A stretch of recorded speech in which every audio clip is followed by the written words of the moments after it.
இந்தியாவை உலகளவிலே சக்தி வாய்ந்த நாடாக அழைத்து சென்ற இந்திய பிரதமர் மரியாதைக்குரிய மாண்புமிகு திரு நரேந்திர மோடிஜி அவர்களே, இன்னும் 2 மாதத்தில் தமிழ்நாட்டின் முதலமைச்சராக பதவியேற்க இருக்கின்ற முன்னாள் முதலமைச்சரும் நம் கூட்டணியின் தலைவருமாகிய மரியாதைக்குரிய திரு எடப்பாடி பழனிசாமி அவர்களே,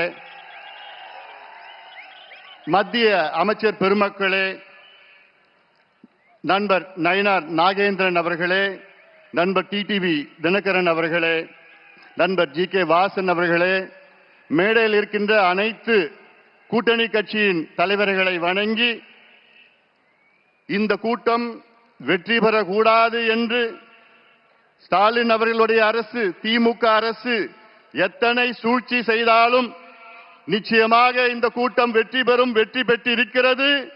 எவ்வளோ தடைகளை கொடுத்தாலும் இங்கே வருகை தந்திருக்கின்ற லட்சோப லட்ச அனைத்து கட்சி கூட்டத்தின் தொண்டர்களே, தலைவர்களே, நிர்வாகிகளே, ஊடக நண்பர்களே, உங்கள் அனைவருக்கும் என்னுடைய பணிவான வணக்கங்கள். தமிழ்நாடு சமூக நீதியின் பிறப்பிடம். ஆம், தமிழ்நாடு சமூக நீதியின் பிறப்பிடம்.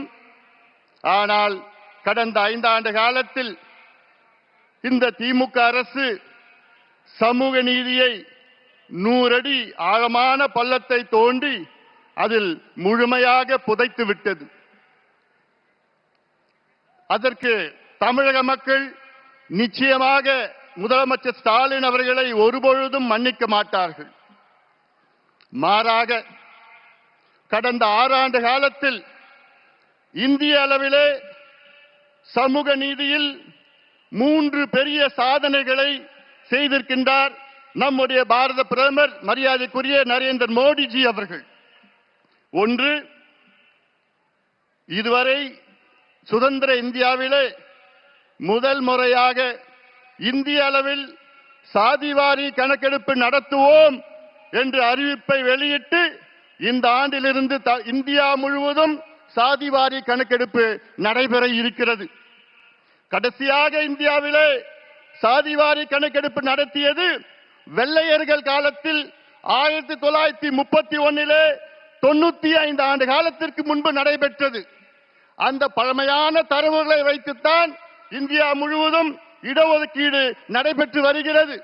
அதை மாற்றி அமைத்து நவீனமான ஒரு இந்திய அளவிலே சாதிவாரி கணக்கெடுப்பு நடத்துவோம் என்று அறிவித்த பிரதமர் நரேந்திர மோடிஜி அவர்களுக்கு எங்களுடைய பணிவான நன்றிகளை தெரிவிக்கின்றோம்.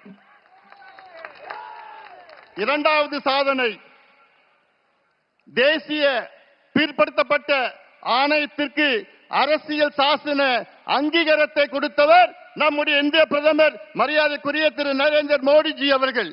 Yes, he has given constitutional status to the National Backward Class Commission. இது 25 ஆண்டு கால கோரிக்கை. அதை நிறைவேற்றியிருக்கின்றார் நம்முடைய பிரதமர் அவர்கள். மூன்றாவது, ரோஹிணி ஆணையத்தை உருவாக்கி இந்திய இதர பிற்படுத்தப்பட்ட மக்கள் ஓபிசி மக்களுக்கு 27 விழுக்காடு இடஒதுக்கீட்டிலே வேற்றுமைகளை கண்டறிந்து அதை அகற்றுகின்ற ஒரு முயற்சியில் ஈடுபட்டிருக்கின்றார் நம்முடைய பிரதமர் அவர்கள்.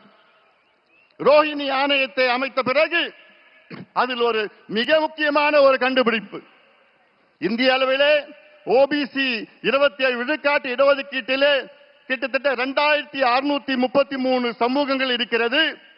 அதில் 10 சமூகங்கள் 25 விழுக்காடு இடங்களை தட்டி செல்கிறார்கள். 38 சமூகங்கள் இன்னொரு 25 விழுக்காடு இடஒதுக்கீடை தட்டி செல்கிறார்கள். இன்னொரு 102 சமூகங்கள் இன்னொரு 25 விழுக்காடு இடஒதுக்கீடை தட்டி செல்கிறார்கள். இன்னொரு 506 சமூகங்கள் 22.5 விழுக்காடு இடஒதுக்கீடை தட்டி செல்கிறார்கள். ஆக 2633 சமூகங்களில் 1977 சமூகங்கள் வெறும் 2.5 விழுக்காடு இடஒதுக்கீட்டை தான் பெறுகிறார்கள் என்ற ஒரு உண்மையை கண்டுபிடித்தவர் நம்முடைய மாண்புமிகு பாரத பிரதமர் நரேந்திர மோடிஜி அவர்கள். அதை கண்டுபிடித்து அதை சரி செய்கின்ற ஒரு முயற்சியில் இருக்கின்றார்கள். உண்மையிலே சமூக நீதி என்றால் நம்முடைய மாண்புமிகு பாரத பிரதமர் நரேந்திர மோடிஜி அவர்கள் தான். ஆனால் சமூக நீதி எங்கள் உயிர் மூச்சு என்று வீர முழக்கம் சொல்லுகின்ற திமுக, குறிப்பாக ஸ்டாலின் அவர்களே, உங்களுக்கும் சமூக நீதிக்கும் எள்ளளவும் சம்பந்தம் கிடையாது. உங்களுக்கும் சமூக நீதிக்கும் என்ன சம்பந்தம் இருக்கிறது?